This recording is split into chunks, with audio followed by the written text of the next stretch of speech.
વિદ્યાર્થી મિત્રો, આશા રાખું છું કે તમે બધાય મજામાં જશો. ઓકે, તો તમે બધા જેવી રીતે જાણો છો, આપણે લાસ્ટ લેક્ચરમાં એટલે આપણા છેલ્લા લેક્ચરમાં કાર્બનિક સંયોજનોનું વર્ગીકરણ જોયું હતું. એમાં આપણે શું જોયું હતું? સમચક્રીય બંધારણો અને વિષમચક્રીય બંધારણો વિશે. સમચક્રીય બંધારણો હતા એ કેવા હતા કે બધાય અલગ અલગ કાર્બન એટમ એકબીજા સાથે જોડાય અને કંઈક વલય બનાવે, એને આપણે સમચક્રીય બંધારણ કીધું હતું. એ વિષમચક્રીય બંધારણમાં શું કીધું હતું કે ભાઈ કાર્બન એટમ હોય એ વલય બનાવે, બટ એના ભેગા કંઈક અધર એટમ લાઈક ઓક્સિજન, નાઇટ્રોજન એ બધાય વચમાં આવે, એ બધા ભેગા થઈને કંઈક વલય કે ચક્ર બનાવે, એને આપણે વિષમચક્રીય બંધારણ કીધું હતું. ઓકે, તો હવે આપણે ટોપિકમાં આગળ વધશું.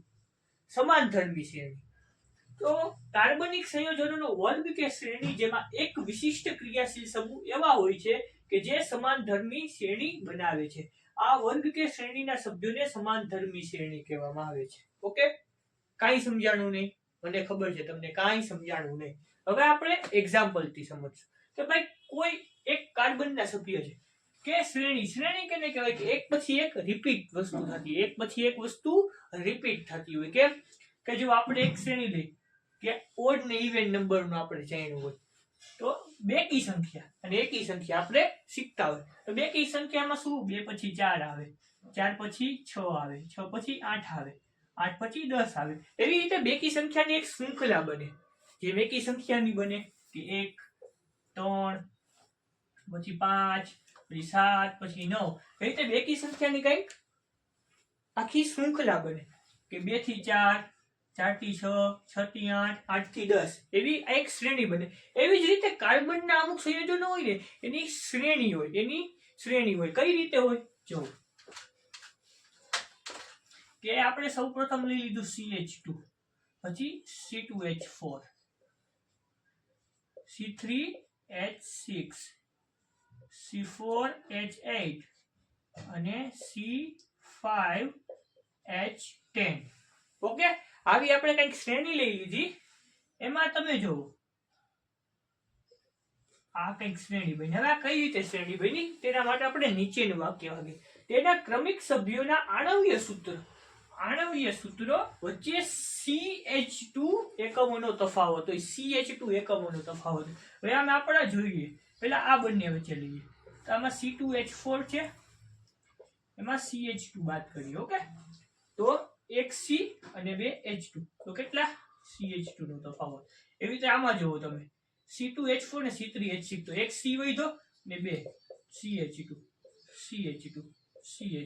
તો આમ જેમ જેમ અલગ અલગ કાર્બનિકના સંયોજનો આગળ આવતા જાય જેમ કંઈક શ્રેણી બનાવે છે એમાં કેટલો તફાવત રહે છે? CH2 જેટલો તફાવત રહે છે. તો આને આપણે સમાનધર્મી શ્રેણી તરીકે ઓળખશું. ઓકે, આને આપણે સમાનધર્મી શ્રેણી તરીકે ઓળખશું. આટલી વસ્તુ તમારે ધ્યાનમાં રાખવાની છે. એકવાર સરખી રીતે જોઈ લ્યો, એવું હોય તો સ્ક્રીનશોટ લઈ લ્યો. ઓકે, હવે આપણે નેક્સ્ટ ટોપિક તરફ આગળ વધીશું. તો હવે આપણે આગળ વધીએ ક્રિયાશીલ સમૂહ, જેને ફંક્શનલ ગ્રુપ તરીકે ઓળખવામાં આવે, ફંક્શનલ ગ્રુપના ટોપિક તરફ. તો એવા અણુઓ અથવા તેમનું સમૂહ જે કોઈ પણ હાઇડ્રોકાર્બનના ગુણધર્મમાં ફેરફાર આપે છે તેને ક્રિયાશીલ સમૂહ તરીકે ઓળખવામાં આવે છે. શું છે ક્રિયાશીલ સમૂહ? કે આ ભાઈ કોઈ હાઇડ્રોકાર્બન આપેલો છે, લાઈક ઇથેન આપેલો છે. ઇથેનના સ્ટ્રક્ચરમાં કંઈક એડિશન કે સબસ્ટ્રેક્શન કે સરવાળો અથવા તો બાદબાકી, એટલે શું કરવાનું? કંઈક રિમૂવ કરવાનું ને કંઈક એડ કરવાનું. શું રિમૂવ કરવાનું? આમાં તમે જો આમાં શું આપણે રિમૂવ કર્યું? H રિમૂવ કર્યું અને એડ શું કર્યું? OH અહીંયા આપણે એડ કર્યો. ઓકે, H રિમૂવ કરીને એની જગ્યાએ OH- એડ કર્યો તો એની આખા ગુણધર્મ, આખી પ્રોપર્ટીમાં ફેરફાર થઈ ગયું. શું હતું? ઇથેન હતું, એમાંથી ઇથેનોલ બની ગયું. એમ કે આપણે આ કંઈક ફંક્શનલ ગ્રુપ OH એડ કરી નાખ્યો, H બાદ કરીને. એટલે કોઈ પણ એવો અણુ કે તેમનું સમૂહ કે જે છે ને આપણે હાઇડ્રોકાર્બનમાં ઉમેરવાથી કે બાદ કરવાથી એની આખી ગુણધર્મ ફેરફાર થઈ જાય એને ક્રિયાશીલ સમૂહ તરીકે ઓળખવામાં આવે છે. હવે ક્રિયાશીલ સમૂહ કેટલા ટાઈપના હોય અને એમની આખી શૃંખલા પહેલેથી લઈને છેલ્લે લગી આપણે જોશું. ઓકે, તો આપણે આગળ વધીએ. આગળ જોશું કે ક્રિયાશીલ સમૂહ કેટલા છે અને કયા કયા લાઈનમાં છે પહેલાથી લઈને છેલ્લા લગી, અને તેના બંધારણ કેવા પ્રકારના હોય. તો સૌપ્રથમ આપણી પાસે છે કાર્બોક્સિલિક એસિડ. શું છે? Carboxylic acid. કાર્બોક્સિલિક એસિડ છે એને COOH તરીકે લખવામાં આવે. શું છે COOH? ઘણી જગ્યાએ તમને આમ પણ લખેલું જોવા મળશે. કાર્બોક્સિલિક એસિડ એટલે COOH. પછી સલ્ફાનિલિક એસિડ SO3H.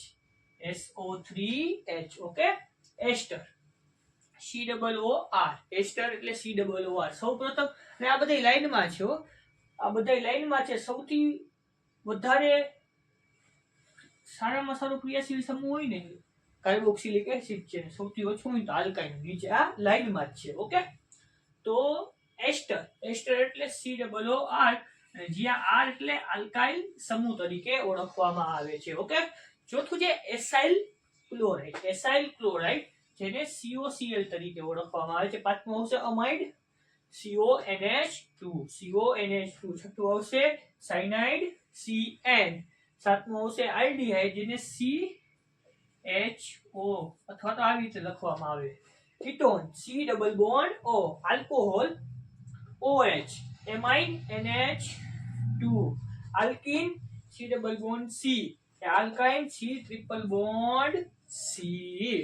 આટલી વસ્તુ તમારે યાદ રાખવાની છે મિત્રો. આટલી વસ્તુ તમારે યાદ રાખવાની છે. ઓકે. આ બધા ક્રિયાશીલ સમૂહ છે. ઓકે. તો આજના માટે આટલું ઘણું. ઓકે. આ વસ્તુ તમે યાદ રાખી લેજો અને લાઈનમાં યાદ રાખજો 1 થી લઈને 12 લગી. ક્યાં 1 થી લઈને 12 લગી? કેમ કે આ શ્રેણી તરીકે આગળ આપણને કામ આવશે નોમેનક્લેચરમાં. ઓકે. નોમેનક્લેચરમાં. ઓકે. Thank you.